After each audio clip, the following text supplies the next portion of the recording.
on YouTube? This is the Alphonsus D Gradelock here, back with a deck profile. This time we are featuring in the overdressed standard of the results of Bushiroad Spring Fest 2022 in Georgia. And here we have fellow champion. Introduce yourself. Hey guys, it's Dan. I did it again, boys. I did it again. I'm just such a good card game player that I managed to get first place at the first in-person regionals back in Georgia after a 13-hour car ride. I played Baro. Pretty much I just want to counter 15, swing, hit big crits, and kill my opponents. So without further ado, let's just jump into the deck profile. Grade 3s, I played just 2 Baro. I don't really value the Persona ride. It's nice. It helped me out like a couple times, but otherwise I'd rather have other combo pieces I would like to see. One of our combo pieces being Curtis. I don't read cards, I promise. But I'm still a good player, I promise. You just have them for the on-play Soul Charge too. Next up we play a card that I'm not pronouncing in any way, shape, or form. I'm just gonna call him the Cutting Sword Dance. So Cutting Sword Dance is one of the most important cards for the deck to play. You get to tutor any card from your soul into your hand and then just replace its cost. But more often than not, you're just gonna be using it to just give 5k to the front board for aggro turns. Next up we have 4 Selfish Engraver.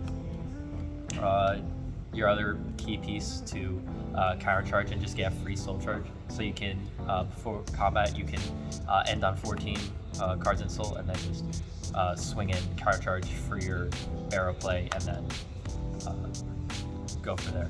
And then the on-hand mandatory soul charge it's mandatory, it's a thing. It helps you if your opponent lets it hit. It is what it is. We play 2 Keenly.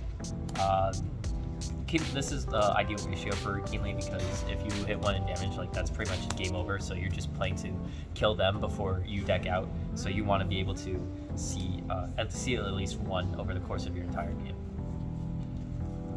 Grade 1s. Here's our PGs. It's the thing.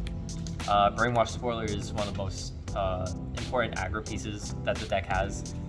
Very good early access to the to just soul ramp, and then the +5 that stacks is honestly one of the best things that the deck could have to push for mid game, like before you ride to grade when you ride to grade 3.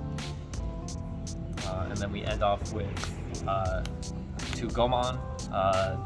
I just like having 2 because I would want to see it more often than not in any matchups where my opponent has very little cards in hand, is at 5 damage. I can just make them have to eat the damage because this takes 2 cards out of the opponent's hand, especially if you're just swinging for a 5k block. They have to drop 2 cards or just eat the damage.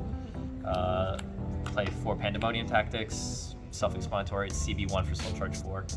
This plus a Brainwash Spoiler guarantees that you are going to be hitting for big numbers. The Brainwash Spoiler at minimum is going to be a 28k beater, and then like with all your other soul charging that you're doing, you're just getting to your 15 faster.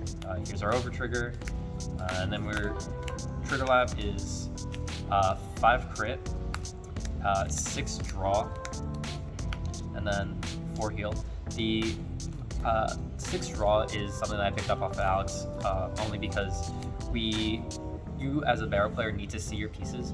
Granted that this might cause you to deck out, but if you're careful and can manage all of your resources, you don't need to worry about the deck out, especially with Keenly. So I would prefer just playing the draws because it's also very easy discard fodder for your ride deck targets. So that's the deck. Overall, it performed very well in Swiss.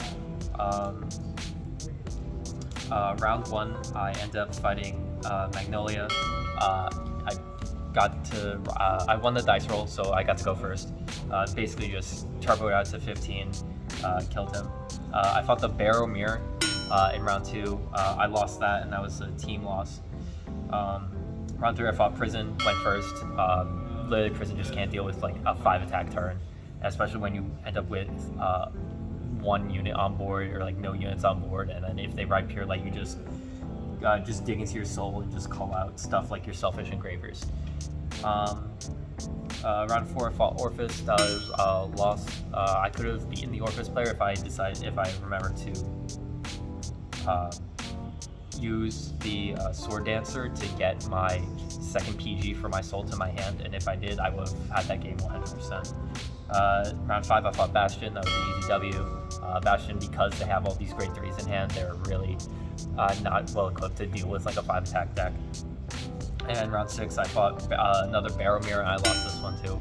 It was the Baromagnes is a very 50-50 shot on who can get to their 15 soul before the other player, and then just hit for big numbers.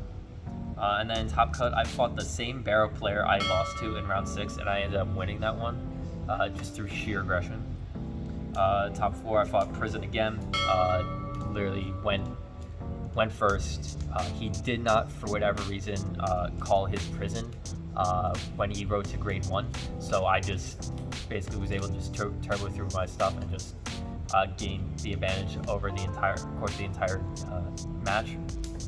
He healed a lot, but I just kept pressuring him. I basically ended up draining his entire hand to 0 and just pushing for game in the following turn because I had a PG in hand and all I had was his Vanguard attacking.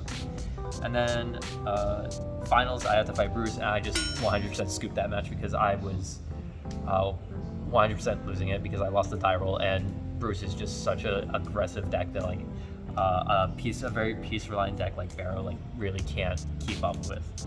So yeah, aside from that, I'm definitely excited to play more with Baro. I only picked Baro because I was not wanting to play any of the other Brand Gate decks, plus John was playing Gradelock World that day, so I was just, alright, what's the next best big bungus deck? So I picked Baro. Otherwise, if you like the deck profile, give it a thumbs up, leave a comment down below. I'd love to hear your thoughts and opinions on the Baro deck. And that's all for me. Remember to subscribe to the channel for more deck profiles like this one, and I will see you next time. Deuces. Cheers, guys. Woo-hoo.